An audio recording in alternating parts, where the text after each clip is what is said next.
హైడ్రా పేరుతో కూల్చాల్సిన పరిస్థితి వస్తే మొదట కూల్చాల్సింది హైడ్రా కమిషనర్ కార్యాలయాన్ని అని బీఆర్ఎస్ వర్కింగ్ ప్రెసిడెంట్ కేటీఆర్ అన్నారు. నాలాల మీద ఉన్న నిర్మాణాలను కూల్చాలని చెబుతున్నారని, అదే నిజమైతే హైడ్రా కమిషనర్ కూర్చున్న బుద్ధ భవన్ నాలాపైనే ఉందని అన్నారు. హుసేన్ సాగర్ పక్కనే ఉన్న ఈ భవనంలో ఎలక్షన్ కమిషనర్, హైడ్రా కమిషనర్, మహిళా కమిషనరేట్ ఇలా ఎన్నో ఉన్నాయని కేటీఆర్ గుర్తు చేశారు.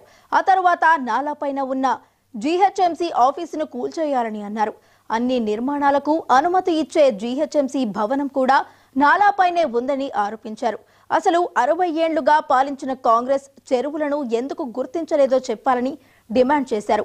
ఎఫ్టీఎల్లో నిర్మాణాలకు అనుమతి ఇచ్చిన వారిపై చర్యలు ఎందుకు తీసుకోవడం లేదని ప్రశ్నించారు. పేదల ఇళ్లు కూల్చుతామని ముందే చెబితే ప్రజలు ఒక్కరు కూడా కాంగ్రెస్ పార్టీకి ఓటు వేసి ఉండేవారే కాదని అన్నారు.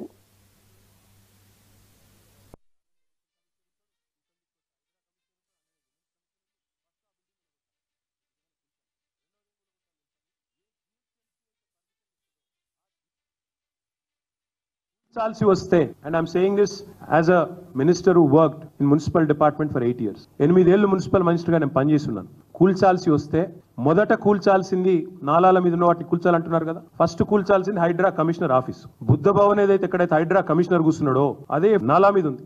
హుసేన్ సాగర్ పక్కనే ఉండే నాలా మీద బుద్ధ భవన్, దానిలోనే ఎలక్షన్ కమిషనర్ ఉంటాడు, యువతల దిక్కు వస్తే హైడ్రా కమిషనర్ ఉంటాడు, అలానే విమెన్స్ కమిషన్ ఉంది. ఫస్ట్ ఆ బిల్డింగ్ లో కొట్టాలి మీరు నిజంగానే కూల్చాల్సి వస్తే. రెండోది ఏం గులగొట్టాలి తెలుసా మీరు? ఏ జిహెచ్ఎంసీ అయితే పర్మిషన్లు ఇస్తుందో ఆ జిహెచ్ఎంసీ బిల్డింగ్ ను రెండోది గులగొట్టాలి. ఎందుకంటే జిహెచ్ఎంసీ బిల్డింగ్ కూడా నాలా మీద. మరి నువ్వు ఇతరులకు శుద్ధులు చెప్పే ముందు నీ కాడికెళ్ళి మొదలు పెట్టాలి కదా. చారిటీ బిగిన్స్ ఎట్ హోమ్ కదా, అది చేయరట.